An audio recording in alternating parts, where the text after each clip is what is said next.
नमस्कार, आप देख रहे हैं सुदर्शन न्यूज और मैं हूं आपके साथ अमित शर्मा। शाम के 7 बज चुके हैं और समय हो गया है जवाब तो चाहिएगा, जिसमें आज हम बात करेंगे कट्टरपंथी मुस्लिम नेताओं की ओर से मुसलमानों को भड़काने वाली हो रही सियासत की।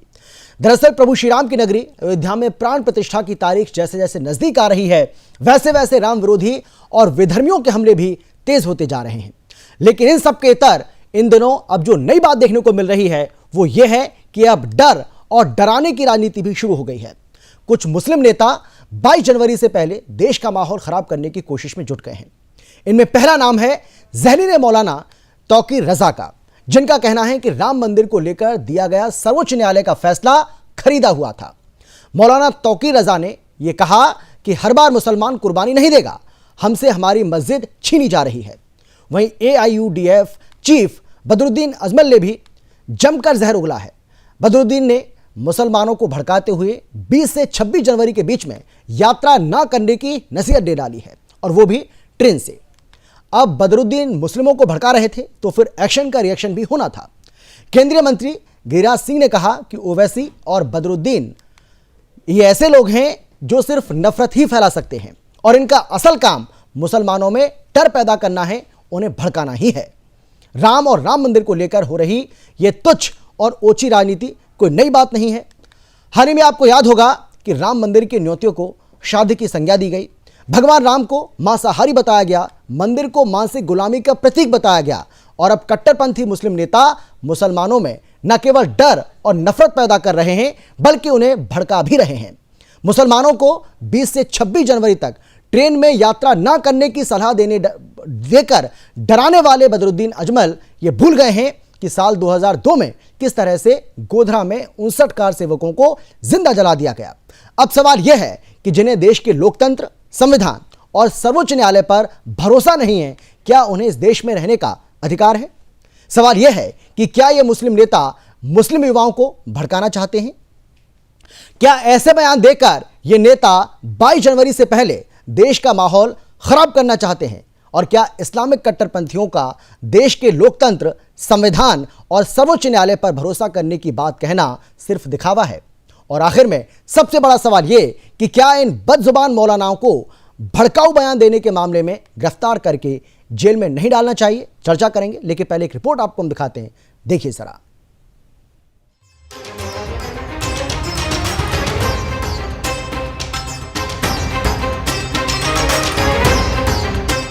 प्राण प्रतिष्ठा से पहले देश में प्रभु श्री राम और राम मंदिर को लेकर घमासान छिड़ा हुआ है। हिंदुओं पर हमेशा विवादित बयान देने वाले मुस्लिम स्कॉलर तौकीर रजा और AIUDF चीफ बदरुद्दीन अजमल ने प्राण प्रतिष्ठा को लेकर जमकर जहर उगला है। जहां एक तरफ तौकीर रजा ने श्री राम जन्मभूमि के फैसले को खरीदा हुआ बताया, तो वहीं बदरुद्दीन ने ग्वालपाड़ा में मुस्लिमों को भड़काते हुए 20 से 26 जनवरी के बीच यात्रा न करने की नसीहत दे डाली। यह बेईमानी बर्दाश्त नहीं की जाएगी। हमने बाबरी को सब्र किया, जबकि सुप्रीम कोर्ट ने बाबरी मस्जिद के मामले में हमारे इख्तियारात को माना, और फिर बाबरी का फैसला आने के बाद जिन्होंने फैसला किया फिर उनको राज्यसभा पहुंचाने, इसका मतलब यह कि वो फैसला खरीदा गया, हुकूमत ने उस फैसले को खरीदा।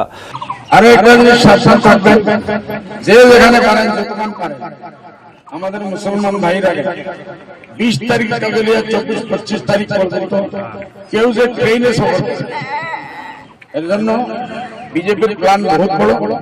এটারে আমরা ফ্লাইং প্রোফাইল করতে লাগবো, শান্তি রাখতে লাগবো। আমরা কেউ যে এই কয়েকদিন ট্রেনে সফর করে। अब बदरुद्दीन मुस्लिमों को भड़का रहे थे तो फिर एक्शन का रिएक्शन होना ही था। बीजेपी के फायर ब्रांड नेता गिरिराज सिंह ने कहा कि ओवैसी और बदरुद्दीन अजमल जैसे लोग सिर्फ नफरत ही फैला सकते हैं। इनका असल काम मुसलमानों में डर पैदा करना और उन्हें भड़काना ही है। बदरुद्दीन अजमल को भले नफरत हो बीजेपी से, बीजेपी मुसलमान से नफरत नहीं करती। और आपने देखा होगा वो मुसलमानों को डराएं, धमकाएं, उनमें भ्रम पैदा करें। लेकिन इकबाल अंसारी जो राम जन्मभूमि के पिटिशनर थे, उनके पिताजी, वो जा रहे हैं और पूजा में भी सम्मिलित होंगे। बदरुद्दीन अजमल जैसे लोग ही समाज के लिए, ओवैसी जैसे लोग, बदरुद्दीन अजमल जैसे लोग जो समाज में नफरत फैलाने का केवल काम करते हैं। भारतीय जनता पार्टी सर्वधर्म में भरोसा रखती है और सर्वधर्म का सम्मान करती है। आपको बता दें कि भगवान श्री राम की प्राण प्रतिष्ठा जैसे जैसे नजदीक आ रही है, वैसे वैसे राम विरोधी और विधर्मियों के हमले भी तेज होते जा रहे हैं। हाल ही में कौशलेंद्र द्वारा न्योता को श्राद्ध की संज्ञा देना, तेजस्वी द्वारा मंदिर पर विवादित बयान देना, जितेंद्र आहवाड़ की ओर से श्री राम को मांसाहारी बताना, सिद्धारमैया को श्री राम की संज्ञा देना जैसे कई मामले शामिल हैं। मुसलमानों को 20 से 26 जनवरी तक ट्रेन में यात्रा न करने की सलाह देकर डराने वाले बदरुद्दीन अजमल ये भूल गए कि साल 2002 में किस तरह गोधरा में 59 कार सेवकों को जिंदा जला दिया गया था। ऐसे में सवाल ये है कि क्या जिन्हें देश के लोकतंत्र, संविधान और सर्वोच्च न्यायालय पर भरोसा नहीं है, क्या उन्हें इस देश में रहने का अधिकार है? Bureau report, Sudarshan news.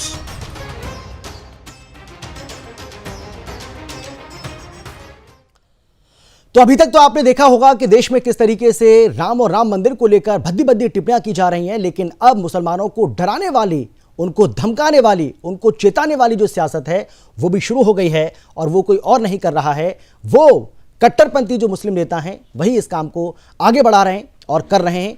इन दोनों ही मुस्लिम कट्टरपंथी नेताओं का ये बयान हमने आपको सुनाया है। बदरुद्दीन अजमल को आपने सुना और तौकीर रजा को भी आपने सुना है, किस तरीके से मुसलमानों को भड़काने का ये दोनों काम कर रहे हैं। 22 जनवरी से पहले क्या ये उम्मीद करें कि क्या ये कोई बड़ी साजिश की ओर इशारा कर रहे हैं? क्या ये माना जाए कि ये जो लोग हैं ये हिंदुओं से जो इनकी नफरत है वो भी खुलकर सामने आ गई है, इससे ये भी जाहिर होता है। और क्या ये जिस तरीके से कह रहे हैं कि भाई आप 20 से 26 जनवरी तक आप यात्रा ना करें, तो एक ही आपने एक हफ्ते की बात क्यों कर रहे हैं? आप एक हफ्ते को ही क्यों चुन रहे हैं?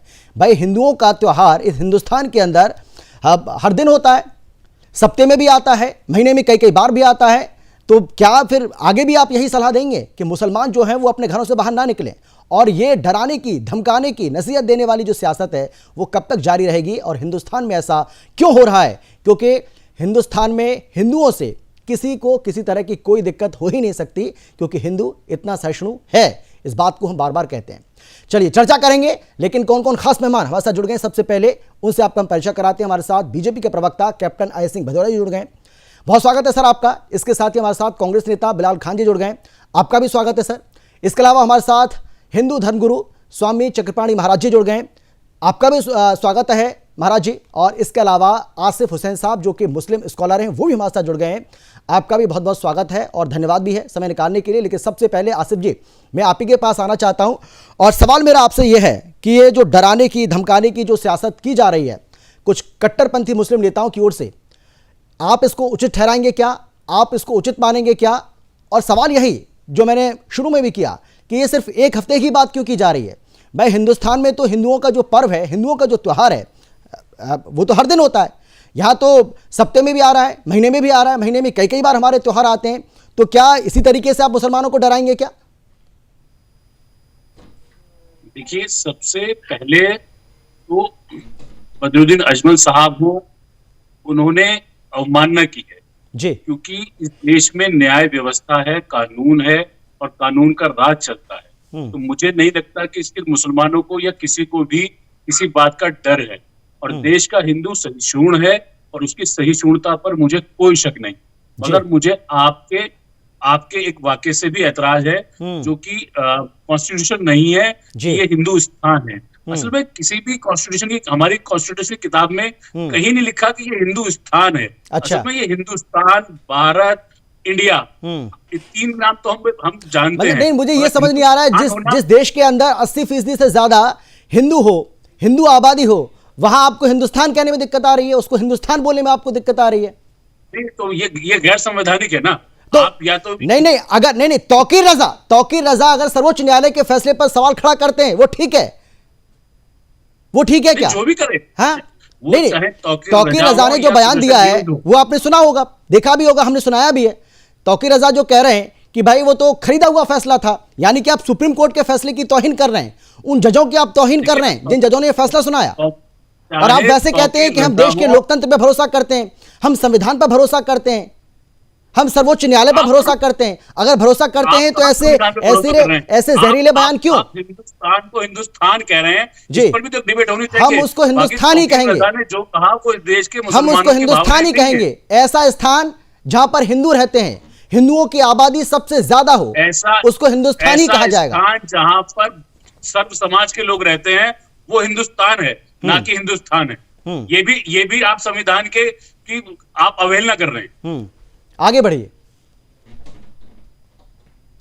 मैं आपसे जानना चाह रहा हूं कि आप तौकीर रजा और बदरुद्दीन अजमल, क्या इन दोनों के बयान का आप समर्थन करते हैं? अमित शर्मा जी, मैंने पहले ही कहा कि बदरुद्दीन, ये देश जो है वो न्याय से चलेगा, ये देश कानून से चलेगा, इस देश में कानून का राज है। और मैं एज अ मुस्लिम, मेरी फैमिली एज अ मुस्लिम, और इस देश का हर बच्चा हमारे मुल्क में आजाद है और वो आजादी से घूम सकता है। हमें किसी का कोई डर नहीं है। अगर हम संविधान के तहत हम रह रहे हैं, हमें किसी चीज का कोई डर नहीं है। आप जाइए, खूब सफर करिए, हाँ, कोई दिक्कत नहीं है। नहीं तो आज आप ये बात कहेंगे, मुस्लिम स्कॉलर होने के नाते आप ये बात कहेंगे कि ऐसे जो कट्टरपंथी मुस्लिम नेता हैं, इनके चक्कर में ना आए मुस्लिम युवा, और ये जो भड़काने की कोशिश कर रहे हैं इससे वो दूर रहें, इनके बहकावे में ना आए। शर्मा जी, मैं डंके की चोट पर अपने मुस्लिम भाइयों से अपील करता हूं कि किसी के भी भड़कावे में ना आए। ये सुप्रीम कोर्ट का फैसला है, हमें सुप्रीम कोर्ट के फैसले का सम्मान करते हैं। किसी मुसलमान ने इस फैसले पर आपत्ति नहीं की है। भव्य राम मंदिर बन रहा है, इससे किसी मुसलमान को कोई एतराज नहीं है, और हमारे देश में हमें कोई डर नहीं है। ठीक है, चलिए मैं लौटूंगा आपके पास। लेकिन स्वामी जी आज ये कहा जा रहा है, क्योंकि भाई हम तो इसको पर्व ही कहेंगे, पर्व नहीं बल्कि महापर्व है, क्योंकि 500 सालों के संघर्ष के बाद ये मौका हमारे पास आया है। ठीक, हिंदुओं का एक बहुत बड़ा त्योहार मैं तो इसको कहूंगा, बहुत दीपावली नहीं बल्कि महादीपावली उस दिन बनने वाली है। और उससे पहले किस तरीके से मुसलमानों के अंदर एक डर पैदा किया जा रहा है, एक खौफ पैदा किया जा रहा है, उसकी सियासत भी इस देश में शुरू हो गई है। तो सवाल यह है कि भाई ये जो सियासत आप कर रहे हैं, हो सकता है कि आपको इससे थोड़े बहुत वोट मिल जाए, लेकिन हिंदुओं से किसी को किसी बात का डर कैसे हो सकता है इस देश के अंदर? ये सवाल पैदा कैसे हुआ स्वामी जी? जहाँ पे हिंदू ज्यादा है आप ये देखेंगे और मुस्लिम कम है, वहाँ पे मुस्लिम ज्यादा सुरक्षित रहते हैं। लेकिन जहाँ पे दूसरे लोग ज्यादा रहते हैं और हिंदू कम होता है, वहाँ हिंदू असुरक्षित हो जाता है। सवाल इस बात का है कि बदरुद्दीन जो सांसद है, उन्होंने जो बयान दिया है, वो बयान कई अर्थों में उसको वो जांच के घेरे में होना चाहिए। क्योंकि देखिए, जो दे तो दे रहे हैं 5-6 दिनों का समय कि इतने दिन बाहर ना निकले मुसलमान, ट्रेनों में यात्रा न करे, कहीं ऐसा तो नहीं इनको खुद ही इनकी साजिश हो कि कहीं गोधरा फिक्स कर दे और हिंदुओं को आग लगा दे, या कुछ भी कर सकते। या देखिए, देश पे कोई भी नॉर्मल मुसलमान, जो अभी हमारे मुस्लिम स्कॉलर जो अभी बोल रहे थे, तो कोई भी डरने वाला नहीं है, या कोई भी इस देश में तो सबको अधिकार है। हिंदुओं को रहते हुए कौन किसको डराएगा, कौन किसको डरने का हो सकता है। लेकिन जो मौलाना जो सांसद है, वो जिस प्रकार से कर रहे हो, कहीं न कहीं हमें लगता है पाकिस्तान के इशारे पे या कट्टरपंथी जो इस्लामिक आतंकी संगठन है उनके इशारे पे ये कर रहे हैं और वो कर रहे हैं। तो ये निश्चित रूप से ये बहुत ही जो बयान दे रहे हैं आपत्तिजनक बयान है। इनकी जांच की जानी चाहिए कि कहीं विदेशों से फंडिंग तो नहीं हो रहे इस्लामिक कंट्रियों से, या जो कट्टरपंथी है, क्योंकि देश का माहौल खराब कर रहे हो। हमारे लिए तो ये राम मंदिर का 1528 के बाद एक हिंदुओं को धार्मिक स्वाभिमान के लिए एक महापर्व के रूप में आया है जी। तो उसको तो हम सेलिब्रेट करेंगे। अब 5 एकड़ जमीन मस्जिद के लिए भी मिला है, तो क्या जब मस्जिद बन जाएगा तो ये बनने के बाद मातम कोई मनाएगा? वो भी तो सेलिब्रेट करेंगे। तो हर व्यक्ति, हर धर्मावलंबी अपनी अपनी तरीके से सेलिब्रेट करता है, मातम थोड़े मनाएगा। ये तो आप ये देखना चाहिए कि हमारे सैकड़ों हजारों मंदिरों पे कब्जा किया गया, तोड़ दिया गया। और वो भी हमने राम मंदिर को लीगल लड़ाई लड़के हमने लिया। आप देखो, हम खुद उससे एक पक्षकार थे, मुख्य पक्षकार थे, और कितनी लंबी लड़ाई लड़ी गई, चाहे कितने हमारे हिंदुओं ने अपनी जान कुर्बानी कर दी। और उसके बाद जब सर्वोच्च न्यायालय से निर्णय आया तो यही नहीं कि राम मंदिर के पक्ष में, बल्कि मुस्लिम भाई बंधुओं को भी 5 एकड़ जमीन मिला। और इसके बावजूद इतनी घृणा, इतनी नफरत हिंदुओं से, इतनी जो है वो दिखाया जा रहा है कि जैसे क्या हो गया। ये तो बड़ा दुर्भाग्यपूर्ण है। और उस देश में जहाँ पे जो इकबाल अंसारी है उनको तक निमंत्रण काट दिया गया है, बल्कि हम पक्षकार है, हमें नहीं आया, लेकिन वो मुस्लिम पक्षकार भाई को मिल गया, तो अच्छी बात है। और उसमें दिखा रहे हैं कि जी मुस्लिम जो है असुरक्षित है। अरे क्यों विक्टिम कार्ड खेल रहे हो भाई? अगर तुम्हें आतंकी घटना अगर करने का कोई मंसूबा है तो बताओ कि मुसलमानों को हटा के हिंदुओं को मार दिया जाए, तो ये स्पष्ट करो। तो ये जांच का विषय है, उनको सांसद को तुरंत जांच के घेरे में लाना चाहिए। ये देश में कहीं दंगा कराने की वो न सोच रहे हो, या आखिर उनके क्या मनता है, या खुद ऐसा, क्योंकि डरने वाला कोई तो है नहीं, और जो उनके बयान है वो डरने वाला नहीं है, बल्कि डराने वाला है। वो हिंदुओं को डरा रहा है। तो ये बहुत ही सोचनीय विषय है। बिल्कुल बिल्कुल सही कह रहे हैं आप महाराज जी। एक बार फिर से मैं आपके पास लौटूंगा। बिलाल खान, क्या कांग्रेस पार्टी इन दोनों नेताओं के बयान का समर्थन करती है? जिस तरीके से दोनों की ओर से ये जहर उगला जा रहा है, बस जुबानी की जा रही है, क्या कांग्रेस पार्टी इसका समर्थन करती है? अमित भाई मुझे 30 सेकंड दीजिए, जरा अजान हो रही है, 30 सेकंड के बाद मैं अपनी बात रखूंगा प्लीज।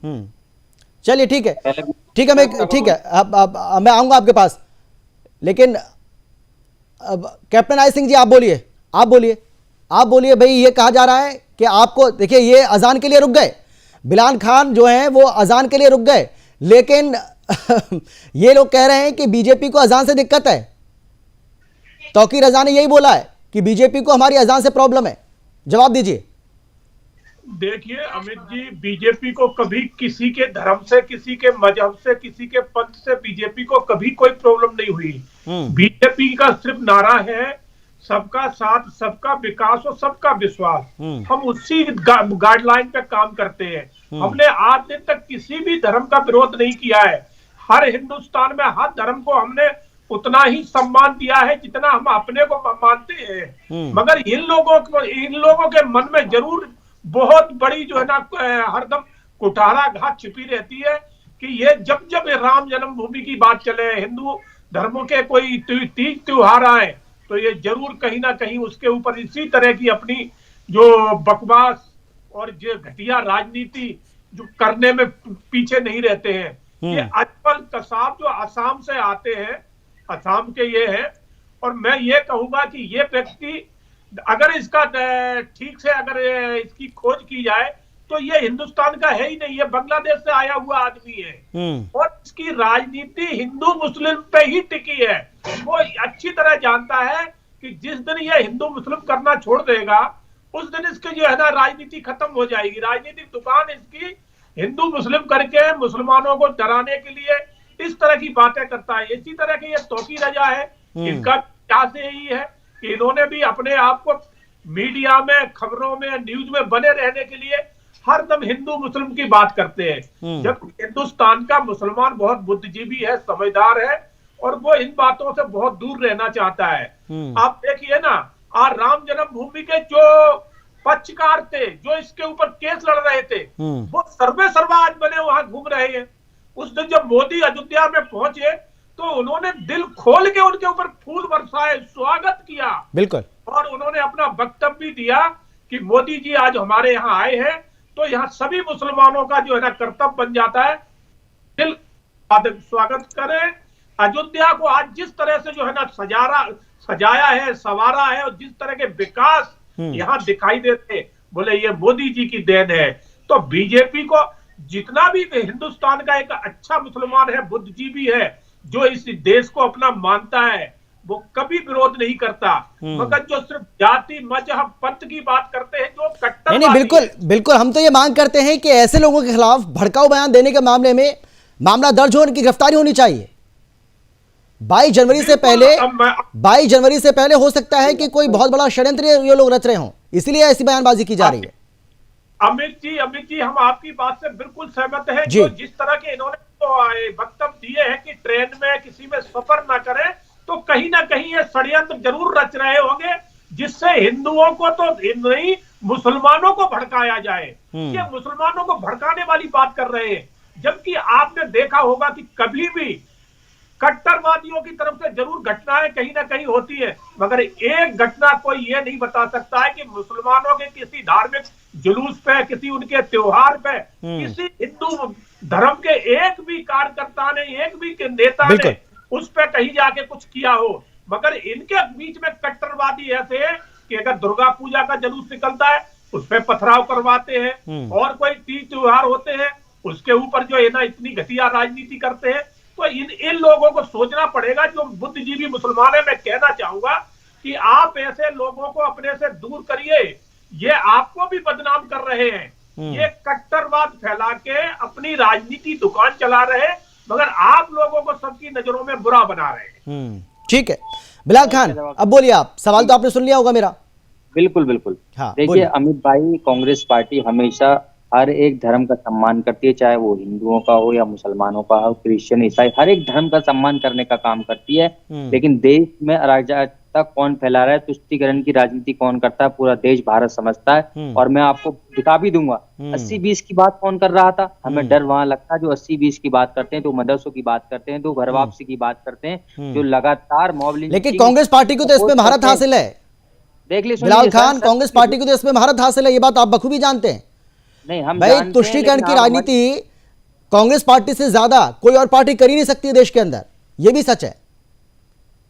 भाई साहब, आप ये बताइए, कांग्रेस पार्टी की सरकार में कौन से दंगे हुए, क्या हुआ, फलाना हुआ, अच्छे खासे रह रहे थे। अब तो खाने, अरे बताइए भाई, इस देश के पूर्व प्रधानमंत्री का वो बयान आपको याद होगा। भारतीय जनता पार्टी देश के पूर्व प्रधानमंत्री का वो बयान आपको याद होगा, हमें आजादी कि देश के संसाधनों पर पहला हक किसका है, पहला अधिकार किसका है। अब आप खुद बताइए कि तुष्टीकरण की राजनीति कौन करता है और कौन करता था। मैंने आपको अभी 3 बातें गिनाई, आपने उसका जिक्र नहीं किया। जो लगातार 80-20 की बात करें, जो और इनका देखिए टी राजा इनका सबसे बड़ा इनका नेता मानते हैं, जिसको किस तरीके का बयान। अच्छा, ओवैसी क्या करता है? ओवैसी क्या करता है आप बताइए ना मुझे, ओवैसी क्या करता है? सपोर्ट नहीं करते भाई साहब। बदरुद्दीन अजमल क्या कर रहा है? तौकीर रजा ने क्या बोला है? आप बताइए ना मुझे, ये लोग क्या कर रहे हैं? ये लोग क्या कर रहे हैं? मतलब इन लोगों के बयान का समर्थन करते हैं आप? बिल्कुल नहीं करते अमित भाई, हमने कभी भी ऐसे लोगों का समर्थन नहीं किया, ना कभी करेंगे। चाहे वो ओवैसी हो, चाहे वो अजमल साहब हो, कोई भी हो, हम उनका समर्थन नहीं करते। लेकिन ये लोग समर्थन करते हैं जो कट्टरपंथ एक जगह की बात करें, आपको दोनों तरफ की बात करनी चाहिए। दूसरी तरफ भी कट्टरपंथ नेता नहीं है जो लगातार जो देश के अंदर लगातार ये 80-20 की बात करते हैं। अगर 80-20 बोला जा रहा है तो उसमें दिक्कत क्या है भाई? 80%, क्या 80% से ज्यादा देश के अंदर हिंदू नहीं है क्या? इसमें गलत क्या है? अगर कोई आंकड़ा, कोई देश का नेता कोई आंकड़ा अगर किसी के सामने रख रहा है तो उसमें दिक्कत क्या है? अच्छा, इलेक्शन के टाइम पे इस तरीके के बयान दिए जाएं तो आप इस बात को सपोर्ट करने का काम कर रहे हैं। आप तो, मैं तो आपसे सिंपल सवाल कर रहा हूँ सर, कि देश के अंदर अमन चैन रहना चाहिए और एक जजमेंट सुप्रीम कोर्ट से आ गया तो मतलब कैसी बात आप कर रहे हैं बिलाल खान, कैसी बात आप कर रहे हैं? अमन चैन की आप बात करते हैं और अब फिर आप ये कहते हैं कि भाई देश के जो मुस्लिम हैं वो 20 से 26 दिन, बिल्कुल 20 से 26 तारीख तक बिल्कुल कैद हो जाएं, वो ट्रेन में सफर ना करें। अब आप खुद बताओ कि देश को बांटने की कोशिश कौन कर रहा है, भड़काने की कोशिश कौन कर रहा है? आप खुद बताइए ना। सुन लीजिए, अगर उन्होंने चिंता जाहिर की है तो ट्रेन के अंदर तो मॉब लिंचिंग अखलाक की, पहलू की और सैकड़ों लोगों की हुई, इसलिए अच्छा, और 2002 गोधरा जो हुआ था, जो सुनिए 2002 में जो गोधरा हुआ था, मॉब लिंचिंग हुई थी, वो भी गलत था। और आपको मालूम है जिस तरीके से गुजरात के अंदर हो, उसका भी जिक्र कर दीजिए, वो क्या हुआ था? नहीं, मैं तो पूछ रहा हूं ना आपसे, क्या हुआ गोधरा में क्या हुआ था 2002 में? 59 जो कार सेवक थे जिनको जिंदा जला दिया गया था, वो लोग कौन थे? आप बता दीजिए ना। जो वो लोग कौन थे जिनको जलाया गया था, उसके बाद जो मारा गया? स्वामी जी जवाब दीजिए। स्वामी जी आप बोलिए। देखिए सवाल इस बात का है, बिलाल खान जी की मैं बातें बड़ा ध्यान से सुन रहा हूँ। ये कह रहे मैं ओवैसी को समर्थन नहीं करता, ये जो सांसद बयान दिया इनको नहीं करता, ये गुड़ खाते और गुलगुल्ले से परहेज करने वाली कहावत इन पे चरितार्थ होती है। और दूसरी तरफ अभी बात करने लगे कि उस समय क्या हुआ, इस समय देखो, इस बात को समझना होगा। बिलाल खान जी की जो माननीय सर्वोच्च न्यायालय ने निर्णय दिया है, वो सर्वोच्च न्यायालय ने दिया है भाई, देश की सबसे सर्वोच्च संस्था ने दिया। उसके बाद निर्णय देने के बाद आपने एक अधिवक्ता है, आप अच्छी तरह लीगल चीजें जानते हैं, पढ़े लिखे हैं, फिर भी लेकिन आपके जिहाद आपके दिमाग में घुसा पड़ा है कि जब जजमेंट आने के बाद दोबारा भी उन्होंने अपील किया, वो भी खारिज हो गया। और आप ये देखिए कि 5 एकड़ जमीन आपको भी मिला है, यानी मुस्लिम पक्षकारों को भी मिला है, लेकिन वो जमीन की चर्चा आप नहीं करेंगे। आपको बेचैनी है कि हमारा मंदिर कैसे बन रहा है। तो ये बड़ा दुर्भाग्यपूर्ण है। इसकी क्या कहा जाए, आपको इसको थोड़ा सा ध्यान देना पड़ेगा कि कहाँ आपके अंदर, कभी कहते हैं कि हम संविधान को मानते हैं, यानी कि जो मुस्लिम संस्थाएं हैं, और उसके बाद संविधान को ही धच्चा बताते हैं, सर्वोच्च न्यायालय का निर्णय है, उसके बावजूद भी सर्वोच्च न्यायालय के निर्णय को नहीं मानते। तो ये बड़ा दुर्भाग्यपूर्ण है। आखिर क्या किया जाए, इसको आपको करेक्शन करने की आवश्यकता है। क्या बताइए, सुधार करने की आवश्यकता है, मुस्लिम समाज में जागरूकता करने की आवश्यकता है आपको। बिलाल खान जी, आप जागरूक है, लेकिन क्या जागरूक करेंगे? आप तो खुद दिमाग में आपके इतिहास चल रहा है, आप क्लियर ही नहीं है। आप कभी ओसी के समर्थन में खड़े होते, कभी इनकी समर्थन में खड़े होते, आप फिर बोलते कि हम तो इनके समर्थन में है ही नहीं है। तो जो उल बयान देता है उसको कंट्रोल करिए। ये हिंदुस्तान है भाई, यहाँ पे हर व्यक्ति सुरक्षित है। ये तालिबानी राज नहीं है, ये मोदी राज है। यहाँ पे कानून का राज है भाई। यहाँ पे कैसे लग जाते हैं, कभी आप कांग्रेस को सपोर्ट करने लगते हैं, कभी कोई सी पार्टी लुढ़कने का काम आपका, मेरा नहीं है। मैंने कभी भी वैसी को सपोर्ट नहीं किया, तो गलत अल्फाजबाजी ना करें प्लीज। मैं देखिए ऐसा है, आप बिल्कुल अभी बैठे ही बैठे आप कर रहे हैं, आप जो है बैठे ही बैठे कर रहे हैं, आप जो है मैंने तो देश के कानून सम्मान मिर्ची लग रही है, क्यों आपके पेट में दर्द हो रहा है? बिलाल खान जी कि आप जो है ना इधर उधर की बातें मत करें, खुशी मनाइए। आप भाई, हम तो अरे हमारी हिंदुओं की धार्मिक स्वाभिमान है। अब उसकी जो है 22 तारीख को श्री रामलला का जो वहाँ पे पूजन है, रामलला का वहाँ पे प्राण प्रतिष्ठा है। आपको इन्विटेशन आया नहीं आया? अरे सुनिए, मुसलमानों को शोक के रूप में मनवा रहे हैं। दुर्भाग्य बिलाल खान जी, क्या हो सकता है? आपको जागरूक होना चाहिए। आपको बल्कि जो सांसद ने बयान दिया मुस्लिम साहब, उसकी आपको निंदा करना चाहिए। आपको माफी मांगना भी चाहिए देश से कि भाई मैं उसकी तरफ से माफी मांग रहा हूँ। अमित भाई बोलिए आप बोलिए। हाँ बोलिए बिलाल खान, बोलिए। दरअसल में ये सब बात है, मैं इनसे ये डायरेक्ट क्वेश्चन पूछना चाहूँ, आप इनवाइटेड हैं क्या नहीं है? पहले ये बता दीजिए। बहुत बड़े हितैषी बनते हैं आप, सारी चीजें कर रहे हैं आप, कोई गलत बयानबाजी करके मैं वैसे का सब। अरे मैंने कहा जब भारत के संविधान ने उसको जजमेंट पास हो गया तो हम नहीं विरोध कर रहे, ना करेंगे, हम स्वागत करते हैं। नहीं तो कहा भाई जो लोग कर रहे हैं वो भी तो, जो लोग कर रहे हैं वो भी तो आप ही के धर्म के हैं, वो भी तो आप ही के समाज के हैं। यही तो सवाल खड़ा हो रहा है। अच्छा, अगर ये कोई हिंदू हमारा भाई को इस तरीके से अल्फाज बात कर देता, गलत बात, जैसे कि दी राजा का बयान मैंने आपको बताया, योगी जी का बयान बताया, ये करते हैं तो किस जिम्मेदारी बाबा जी लेंगे क्या? साहब लेंगे? अरे किसी की जिम्मेदारी। लेकिन अब अगर उस पर गौर फिक्र की बात की गई है तो उसमें दिक्कत क्या हो रही है? अगर किसी को कहा गया कि अपने आप को रखना, कोई ऐसा कुछ ना हो जाए, चाहे उसकी तरफ तो उसकी जांच हो, उसमें जांच होगी। अगर कोई इस तरीके की बात कर रहा है, हो सकता है कोई क्लू मिला हो, कोई पॉइंट आउट हुआ हो, इस तरीके की बात की गई हो, तो उस पे जांच के भी विषय है। इसमें कोई हमारे भारत के लोग जो हैं, चाहे हिंदू मुसलमान, सबकी जान। क्लू मिला, अगर क्लू मिला है तो पुलिस के पास जाए ना। पुलिस किस लिए? यही तो मैं कह रहा हूँ। आप बयान देकर लोगों को भड़काएंगे, आप मुसलमानों को भड़काएंगे। ये तो भड़काने वाली बात हो गई ना। और किस बात का क्लू आप बताइए ना, कौन सा क्लू की बात आप कर रहे हैं? भड़काऊ भाषण कौन दे रहा है लगातार? आपको खुद मालूम है भड़काऊ भाषण कौन कर रहा है? अगर वैसे कर रहे हैं, ये कर रहे हैं, तो मैं ये एक बार कह दें। अगर ये बहुत आसिफ हुसैन आप बोलिए, आसिफ हुसैन आप बोलिए। समर्थन नहीं करते इस तरीके से। इन्होंने सुन लीजिए 1 मिनट, इन्होंने ये कहा कि 80-20 और ये सब जो भड़काऊ भाषण राम मंदिर की बात हो गई, ये इनके जो नेता कर रहे हैं, गिरिराज सिंह लगातार बयान देते हैं, उसका करेंगे ये? इसको कहेंगे गलत है? नहीं कहेंगे चक्की पानी साहब? बिलाल खान जी, अभी आपको तत्काल आपको जो है उसकी निंदा करनी चाहिए, आपको माफी भी मांगनी चाहिए, लेकिन आप नहीं कर रहे हैं। आप कम से कम मुस्लिम स्कॉलर है, आप इस्लामिक स्कॉलर है, लेकिन आपको मालूम है I am advocate not scholar, मुझे मालूम है। कांग्रेस पार्टी से महाराज जी, कांग्रेस पार्टी से। हाँ, कांग्रेस पार्टी से भी ताल्लुक रखता हूं। आसिफ हुसैन आप बोलिए, आसिफ हुसैन आप बोलिए। स्कॉलर वो तो आपके हाथ में, जो आप चाहो बना। ठीक है महाराज जी, मैं आपके पास भी आ रहा हूँ, आपके पास भी। बिलाल खान आपके पास भी लौटूंगा। ठीक है। हाँ आसिफ हुसैन आप बोलिए।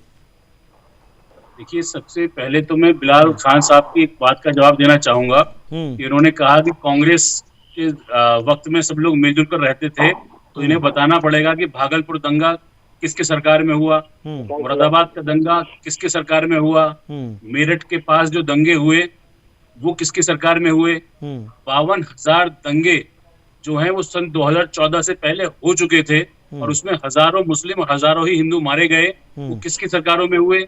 तो ये जवाब बिलाल खान साहब को देना पड़ेगा। दूसरी बात आप कर रहे हैं कि ओवैसी, तौकीर रजा साहब, बदरुद्दीन अजमल, मगर आपको एक बहुत लंबी लिस्ट आपको बीजेपी नेताओं की मिल जाएगी, आप उस पर बात क्यों नहीं करते। अनंत कुमार हेगड़े ने क्या कहा, शोभा कंदलराजे ने क्या कहा, गिरिराज सिंह ने क्या कहा, तथागत राय ने क्या कहा, विनय कटियार ने क्या कहा, साक्षी महाराज ने क्या कहा, संगीत सोम ने क्या कहा, अनुराग ठाकुर ने क्या कहा, टी राजन ने क्या कहा, महेश शर्मा जी ने क्या कहा, साक्षी महाराज ने क्या कहा, साध्वी प्राची ने क्या कहा, और एक सांसद जो आपकी अभी जीत के आई हैं भोपाल से साध्वी जी, उन्होंने क्या कहा। आपको मुस्लिम नेता तो 2 या 3 आप उंगलियों पे गिना सकते हैं, मगर मैं बीजेपी के करीबन 25 से 30 लीडर ऐसे गिना सकता हूं जो ये कहते हैं कि गोली मारो सालों को और रामजादे और हरामजादे वो कौन करता है।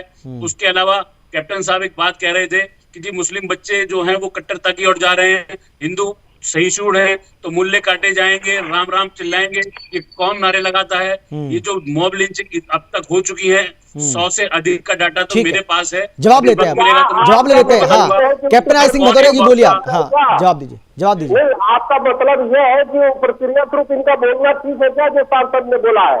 आप क्या चाहते हैं, देश में इसके बहाने दंगा कराना चाहते हैं क्या? अगर राम मंदिर का बन रहा है तो इसमें आप ये जो गिना रहे हैं, अरे आप कितनी बार कोर्ट में गए इसके लिए भाई, अगर दिया तो कितनी बार आपने सरकार को शिकायत दी कि जांच करने की, कैसी बातें कर रहे हैं? बीती ताई विचार में आगे के सुधले जो अब राम मंदिर बन रहा है, राम राज्य की स्थापना हो रहा है, इसमें में ना जो मैंने सवाल किया आप सुन नहीं सकते। इसमें आप हरामजादे किसने किया, आप बताएं ना, रामजादे और हरामजादे किसने किया, किसने किया रामजादे हरामजादे? प्रवेश वर्मा ने क्या कहा मुसलमानों के बारे में, आप बताते क्यों नहीं? साक्षी महाराज ने मुसलमानों के बारे में क्या कहा, साध्वी प्राची ने मुसलमानों के बारे में क्या कहा, संगीत सोम ने मुसलमानों के बारे में क्या कहा, तथागत राय ने मुसलमानों के बारे में क्या कहा, अनुराग ठाकुर ने क्या कहा, और आपके सांसद जयंत सिन्हा जो मॉब लिंचिंग के जो मॉब लिंचिंग के जो अपराधी हैं, जब वो जेल से छूट कर आते हैं उनको मालाएं कौन पहनाता है? आप मेरे को ये बताइए और मुल्ले काटने जाएंगे, राम राम चिल्लाएंगे, नारे कौन लगाता है? आप बताएं ना यहाँ पर। नहीं, पुलिस को हटाने के लिए किसने बोला कि एक बार पुलिस को हटा दिया जाए, फिर देख ले अपने असुद्दीन ओवैसी से एक बार बात कर लो ना। उन्होंने माता को अपमानित किया।